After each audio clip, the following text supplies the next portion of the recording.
All right, so welcome back to my channel, Purposely Into Motherhood. If you're new here, my name is Amy. I am a mother of children, 3 who are living, 1 who is in the womb, and 2, 1 we lost via miscarriage and the other via stillbirth.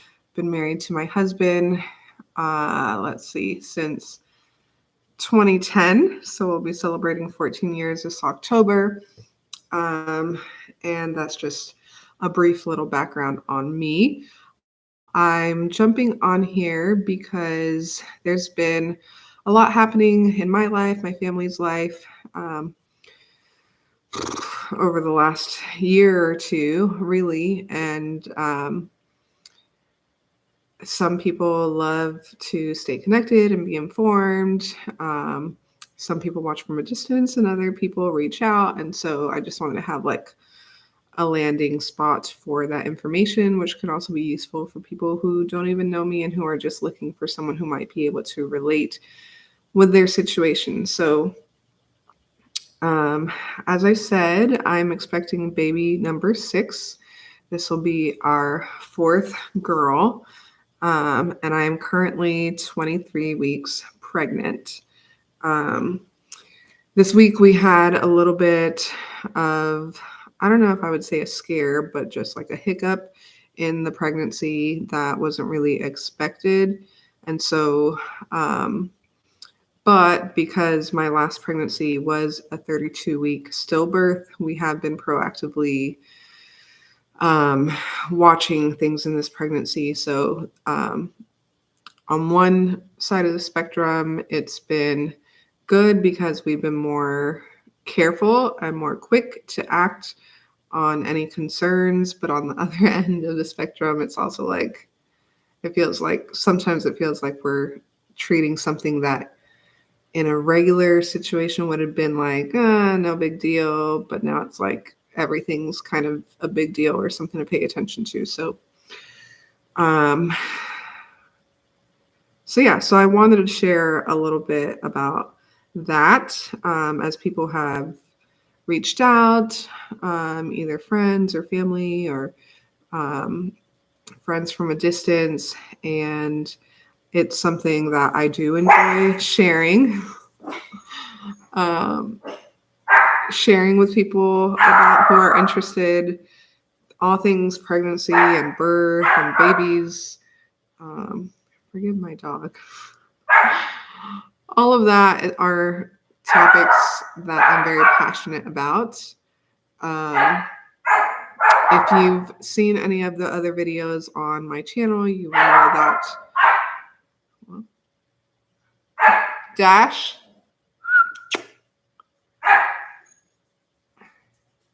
You'll know that I am also a doula / birth assistant / maybe one day nurse or nurse midwife or licensed midwife. I have no idea. Those are all big dreams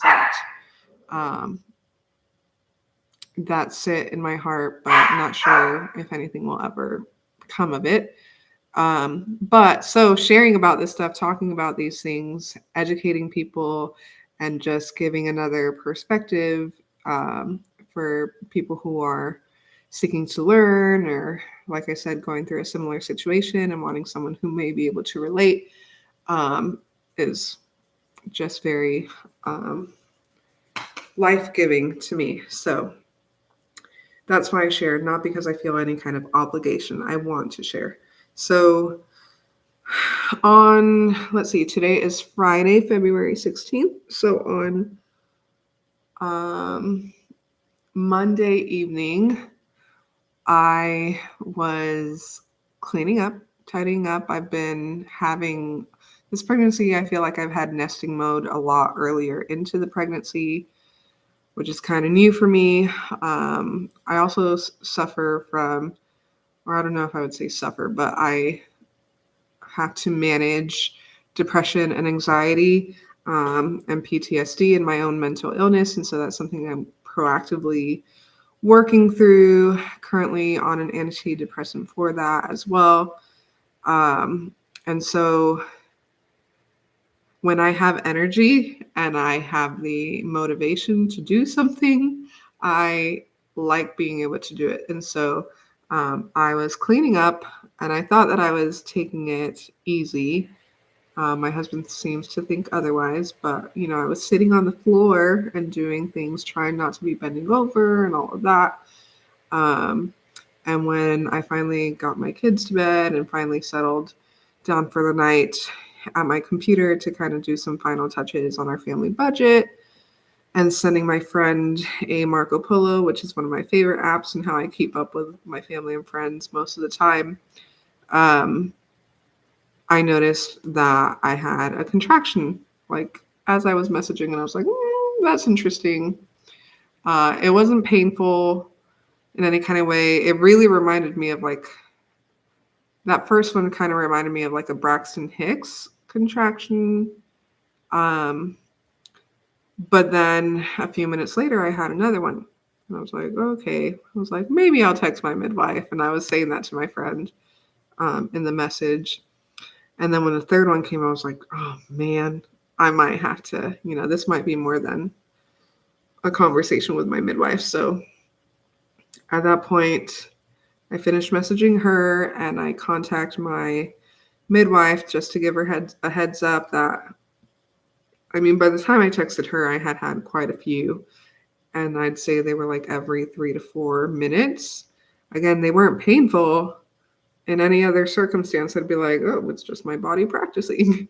But because I was like only about to be 23 weeks, I also know like it's too early for this as well.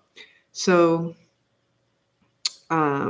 she encouraged me to take an Epsom salt bath, chug some electrolytes, and kind of monitor myself over that next hour to see if they went away with doing those things or if they stayed the same and continued to come. So I did that. But unfortunately, they continued to come. They weren't like speeding up or getting too intense. They were a little more uncomfortable when I was walking. That may have been due to gravity in general, but they were consistent. And I know that that's not always like the consistency isn't always something that goes with the Braxton Hicks contractions, but sometimes it does. But again, because my last pregnancy was a stillbirth, and when we did the autopsy, there was nothing was determined as far as a cause for it. So because there are just so many question marks there, we're just being like overly cautious this pregnancy. So at that point, I woke my husband up and I said, hey, we're going to need to go to the hospital. I called my mom and said, hey, can you meet us at the hospital to help with the girls? And because I didn't know which direction things were going to go, I wanted to just go ahead and take them with us. That way, if they needed to go with my mom, then my mom could just take them from there. So when we got to the hospital, thankfully, like there was no one in the waiting room, so it was a quick check-in. They took me to the back, asked me all the standard questions like how far along I am, what number pregnancy, have I had any other symptoms, how long has this been happening, that kind of stuff. And at first they only had me come back because they want to ask those questions on like, are you being harmed at home, or do you feel safe?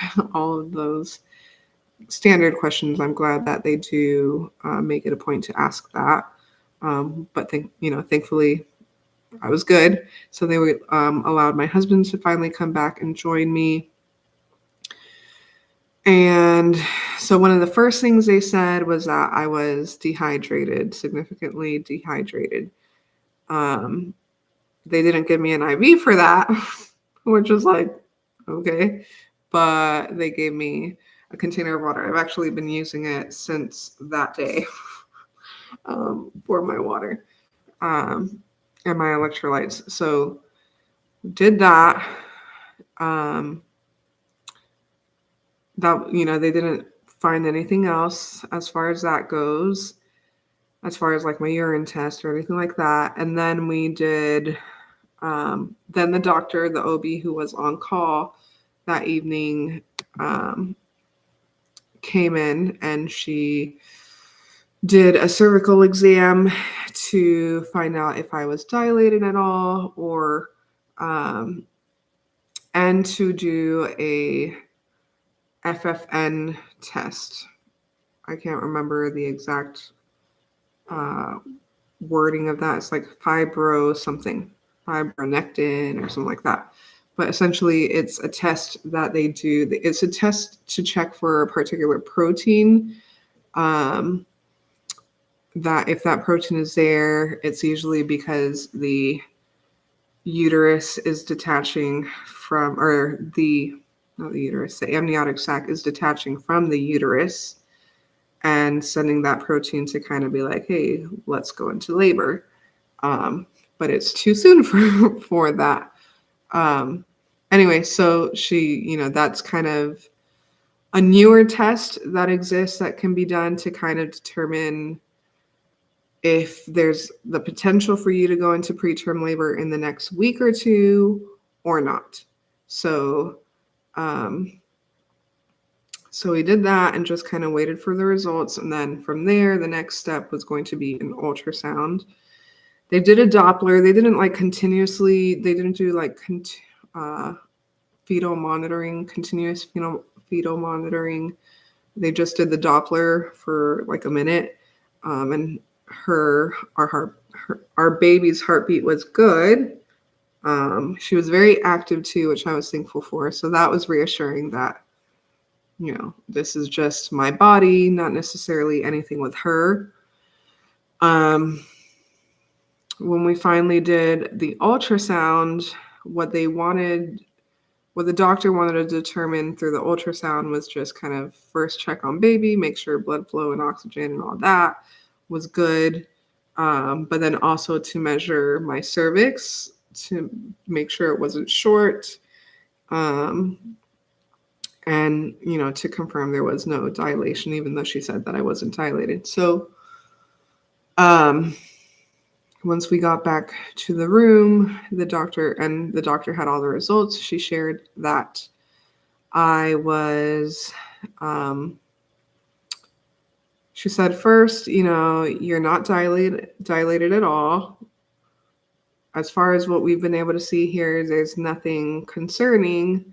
They weren't able to pick up any of the contractions that I was feeling and had been continuing to feel while I was there. But the nurse earlier had said to me that sometimes this early on, that can be common this early on in the pregnancy. So, they don't really go based on that. They go based on whether any changes are happening to the cervix.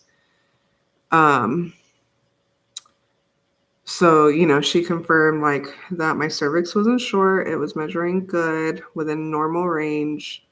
I was not dilated, but I was 50% effaced. And she made the comment, she said, that could be your normal, because you've had so many babies. It could just be that that's where your body has stayed. One, I had never heard of that, but okay. And then two, I remembered that I did request a pelvic exam early on in my pregnancy, just to kind of figure out if I should get some pelvic floor therapy and that kind of thing. And so it was something optional that my midwife had offered to me. And when I did that, when I had that done, I was remembering, I was like, she never said anything to me about being effaced at all. And I feel like that's something she would have noted. That way, when we were closer to the right time for baby to come, if that was the only progress showing, it would be like, well, that's not, you've been that way your entire pregnancy, So she never said anything like that. So I was like, I don't know that it's my normal, but okay, I was just trying to take in everything that was being said and presented. And then she said, the ultrasound looked great, everything looked good. Um, Obviously, as we mentioned, you are dehydrated, so getting your hydration going is going to be really important.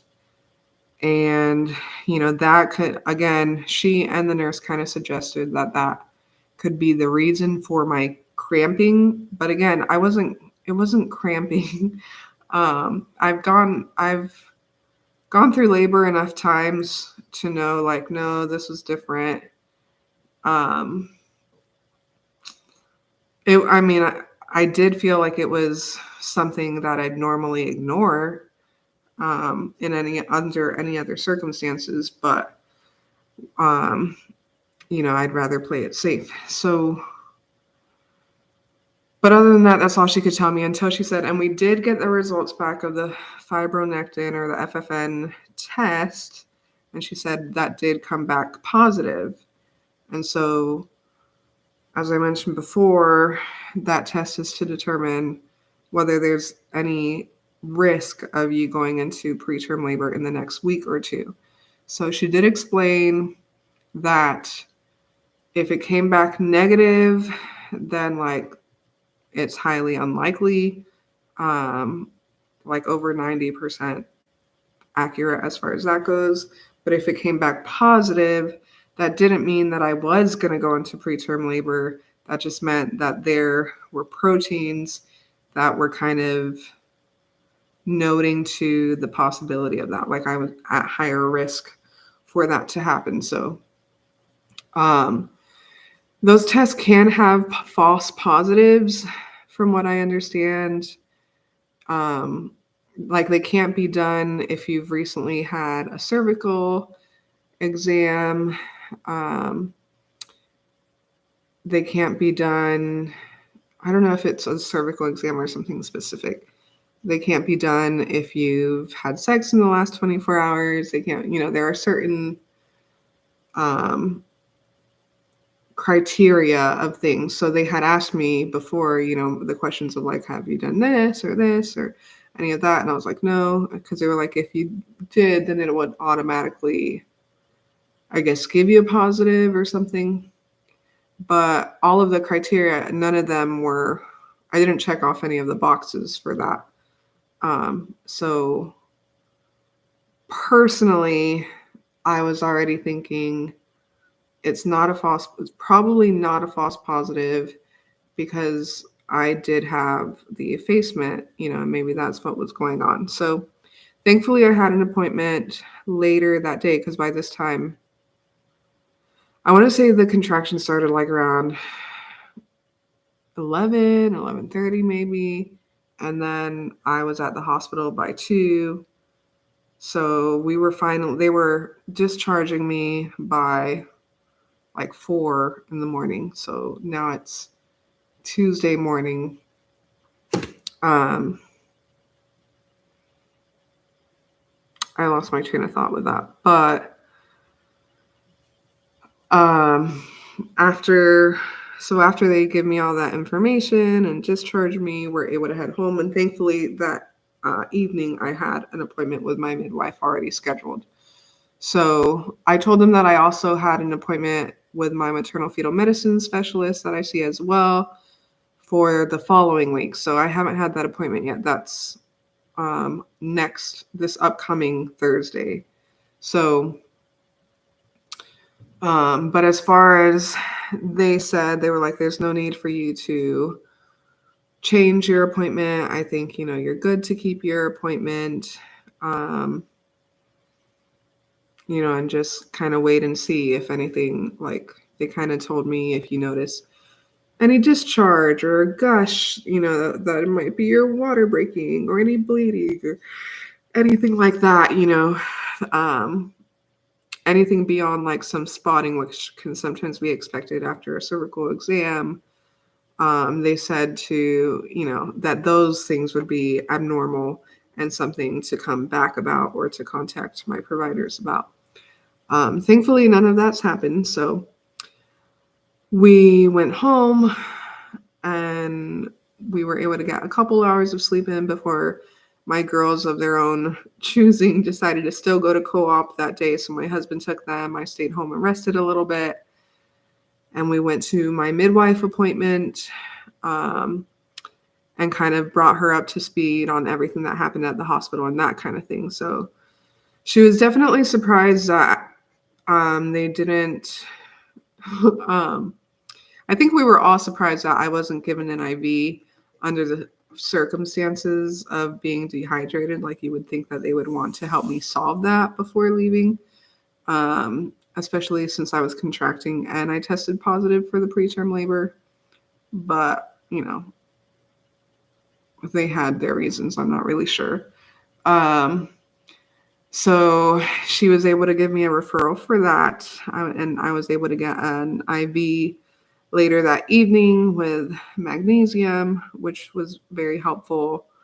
And then we kind of talked through some other options of things that I could add in to what I'm already doing to help to potentially either delay things or help them to stop altogether. So, one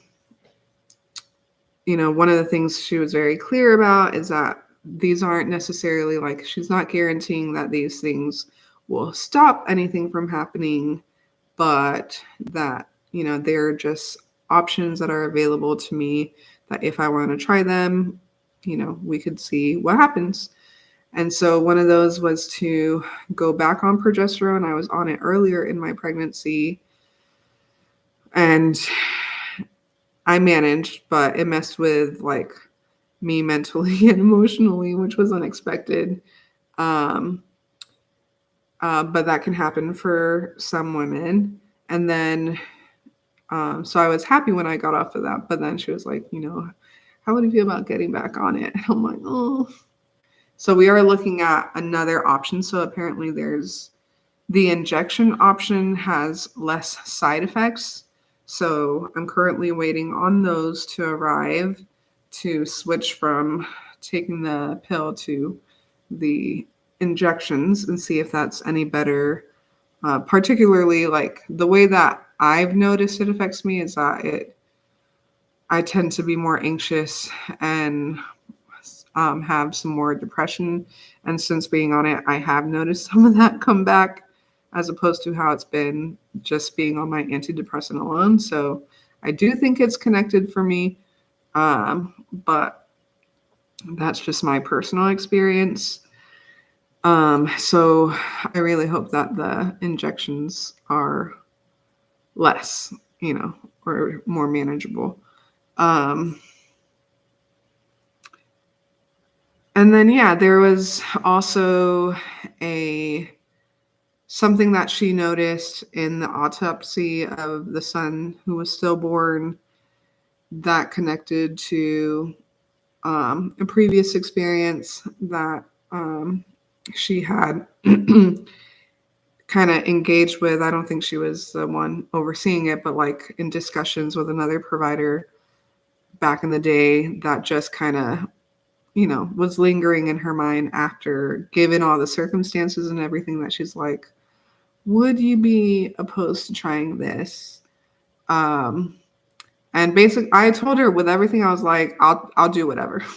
Whatever keeps this baby healthy, my body doing what it needs to and keeping her in, like, I'll do whatever. Even if that means I have to deal with anxiety and depression all over again. That is not fun for me at all. And we would do everything to avoid it. But if it means that, then like I'll do that. Because, I really want this baby to be healthy and alive and to come home with us, as to the rest of my family. So anyway, I left that appointment feeling very equipped, empowered, and like I had tools to do something. So to try, to do what I can, as opposed to how I left the hospital, which basically was just like, drink more water. Like, I don't know. I don't know. like how much help that really is. Um, so anyway, next day, let's see. On Tuesday, up until the appointment, I did still have some contractions off and on, not as consistently as they had been that the night before. And then Wednesday, I had some, but again, even less than the day before, than Tuesday. And then Thursday, yesterday, I didn't have any. And that was with, I would say, like 24 hours of the progesterone, or no, 48 hours, excuse me, of progesterone in my system, and um, an antibiotic that I'm on because some concern of a potential infection that we may be missing. Um, so yeah, so that was a good day. Today I was a little bit more active. Yesterday was kind of like I just kind of stayed in bed or on the couch and really tried to be careful with my activity level. Um, and I think that's kind of what helped, along with taking the medications. And then today I was good until we left for the chiropractor, went to the chiropractor, got adjusted, and then we went to lunch. And after lunch, I started feeling some again. They weren't as consistent as at night. And as soon as I got home, I laid in bed.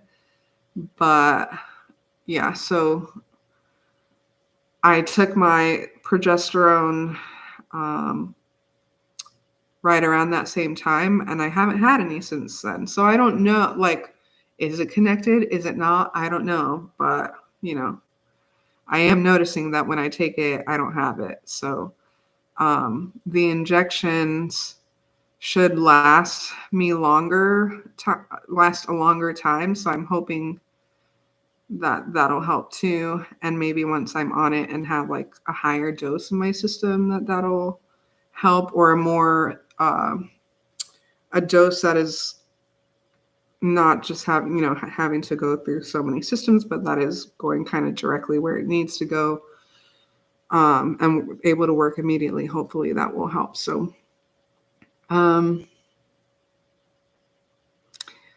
yeah, I just wanted to kind of give that update. So like I said, I'm 23 weeks. I might share some more in another vlog as far as from like when we found out we were pregnant up until now, to kind of give some background on where things have been for me. And then kind of where I am like mentally and emotionally, with grief, given, our loss, so we lost our son Gideon at 32 weeks in August of 2022. So as I was looking through my videos, I did see that I have a video of the memorial service, but and I have a video talking about things that helped me through my grief that I think can be helpful for other women, or even dads or siblings and all of that. But I haven't on this platform kind of shared the story of that pregnancy and how everything went down.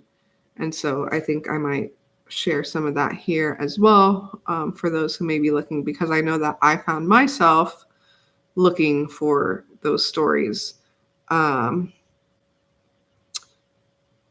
So yeah, so I'll end this vlog here. If you listen to the whole thing, thanks so much for listening. And if you are someone who is just walking through the same journey and trying to navigate the anxiety, please know that my thoughts and prayers are with you. Feel free to reach out to me directly. Instagram is probably the best place to reach out to me, where I'll get back to you. And so that's Purposely Entrusted Motherhood on Instagram. And I'm also on Facebook as well. All right, take care.